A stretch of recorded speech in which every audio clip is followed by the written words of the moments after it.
So we are definitely kicking up the good old relationship between Claire and Rei, and man, is it fantastic. To start off, we need to talk about the conclusion of why Rei Taylor's magical ability is immeasurable. And to my knowledge, after watching episode 1, she actually messed up her test on purpose by missing the target. And also the teacher said that she is such a rare case that they are not able to actually decide and calculate her ability, her powers. But Roy is, well, able to catch on to some things that other characters did not. For example, under his suspicion, she is actually one of the few people in this world, in this verse, able to use 2 elements, which normal people who have magical abilities are not able to use multiple. And what I was thinking when Roy explained that, I'm like, bro, can Rei actually use like all 4 elements, wind, fire, earth, and water? That would be actually insane. She would absolutely be top in the verse. Maybe she already is, but no, she is only able to use 2, although I'm sure that's still quite powerful. As it was stated, it's not very often that anybody can really use 2. You are definitely a special case. So a little bit disappointed that she can't use all 4, but still her being able to use 2, I guess it was to be expected. Not only is she able to use 2 elements, she is able to use them at their max potential. We do actually get a touchy-feely moment with Rei and Claire. So I kind of forgot about this whole bet that they made, was that if Claire beats Rei, she gets kicked out of the school. She has to pack her bag, sayonara, get out of here, and get out of my life. Claire didn't win. And actually, what Rei said is, not if I win, but if you don't win. Claire actually lost technically from what Rei has said. Claire was like, bro, what? Like, nah, that's some BS. But because she swore to God, and apparently if you swear to God in this world, it means that, hey man, you gotta do it pretty much no matter what. It would not be a good look on you if you swear to God and you don't go through with your word. And it doesn't even matter if you're royalty or not. If you do that, you gotta stick with it. Or it's GG's for you, man. It's GG's for you. So even though Claire did not want to, she did say, Rei, I will do one thing that you say. And all Rei says is that do not give up. Even though things will get hard and painful, don't ever give up. And man, that got me like, oh dude, that's so nice. Claire was like, wait, you're not actually gonna tell me to do something like more extreme, more lewd, basically? And Rei's like, wait, I can tell you to do that. If you want me to switch it up, I got you with that. And Claire was like, no, chill. Nah, we're good. We're good with the don't give up.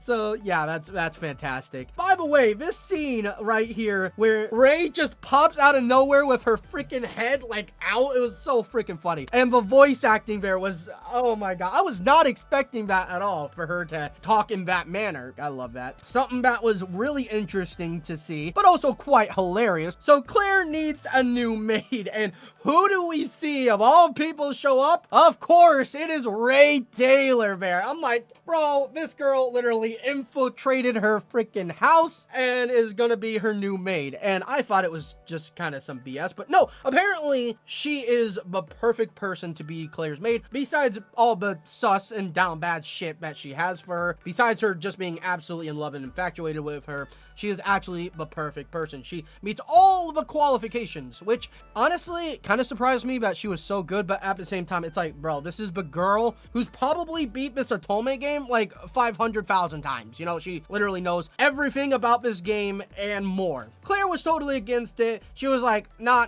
this is not happening. Not at all. I refuse. So then her pops comes in, and his name is Dole, and this guy is a big shot, man. And I'm not talking about like, oh, you know, he's somewhat high up. Nah, this guy is top tier VIP status. He is the 3rd highest dude in the whole entire kingdom, next to the king, the prime minister, and him. So his word means law, basically, is what I'm assuming. Like, you know, you don't mess around with this guy. You give him the utmost respect. He was like, yo, Claire, I don't know what you're on about, but she is literally perfect to be your maid. She beats all the candidates by far, bar none. And Claire was like, no, I can't have this girl be my maid. She is downright this for me, and I don't want that, man. Who knows what she's going to do to me? I don't want her anywhere near me. And her father's like, even though she is the perfect candidate, if Claire does not want her to be her maid, then no, get out of here. You're not going to be her maid. Her father, Dole, was about to leave. Ray Taylor asked to be able to speak to him, and he's like, what does a mere commoner have to speak with me? Maybe Claire was right. If you can't accept that, you know, a no is a no, you're not suited to be Claire's maid. But then Ray says, Irvine Manuel. And I'm guessing that's a dude's name. You can see Claire's father be like, wait a minute, what? How do you know that name? Who just is that? And obviously, Ray actually knows who that is because she played the game. So then Dole was like, all right, Claire and the other maid, you need to get out. I need to speak with Ray Taylor. This girl obviously knows something. And even Claire was like, what's going on? Like, huh? What does she know? A commoner know? And she was like, wait, can I stay in the room? And her father's like, nope, get out.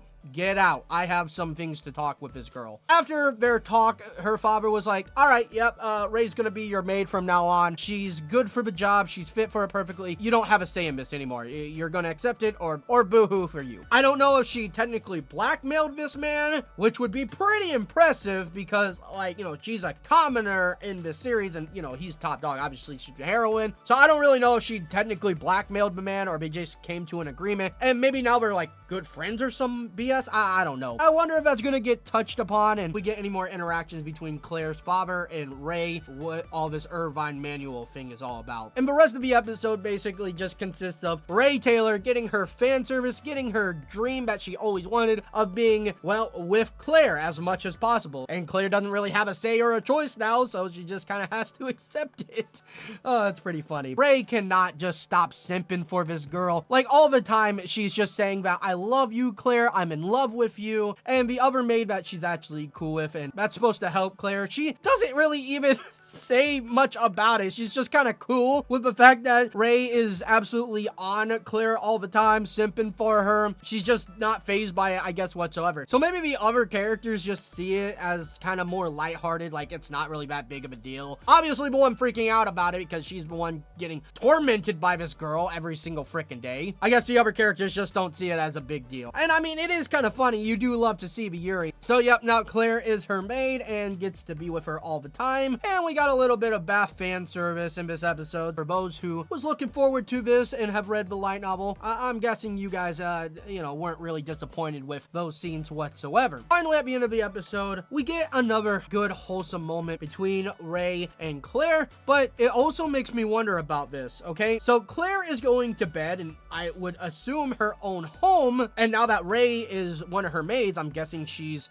staying in the same house as Claire. At the same time, in episode 1, did we not see Ray come to Claire's room or whatever when it was nighttime, when she was in bed? So I'm like, wait a minute. Does Ray stay at her house already? Or did Ray literally sneak into Claire's house just to say goodnight to her? Some BS. I don't know. Either way, that's hilarious and kind of stalkerish. Definitely stalkerish. But Ray has a good night talk with Claire, and Ray did notice that Claire was a little bit in a daze. She was dizzy when she was in the bath. She was like, yo, I can help you with that with my magical fingers. Oh my god. Oh, every chance she gets, man. Every chance she gets. I love it. Claire does ask Ray, what do you actually want from me? Why are you so infatuated with me? Why are you going so far as to want to be my maid and keep saying I love you? You know, like, what is your ulterior motive? Because she fully believes that she wants something out of Claire, something bad. So Claire is untrustworthy of Ray 100%, which, I mean, understandable, you know. She also said that she's not very likable as well, so definitely has some insecurities. But Ray just reassures her and says, nah, I just love you. I think you're beautiful. I love your personality, and I don't have any ulterior motive to hurt you or anything. I just really love you. I think you're a fantastic person. You're just right up my alley. And even though you bully me and do all these terrible things to me, I'm a masochist basically, and I love it. I love every single moment of it. Claire definitely seems like she's going to open up her heart a little bit more, maybe next episode, or slowly and surely it will happen. Good episode indeed.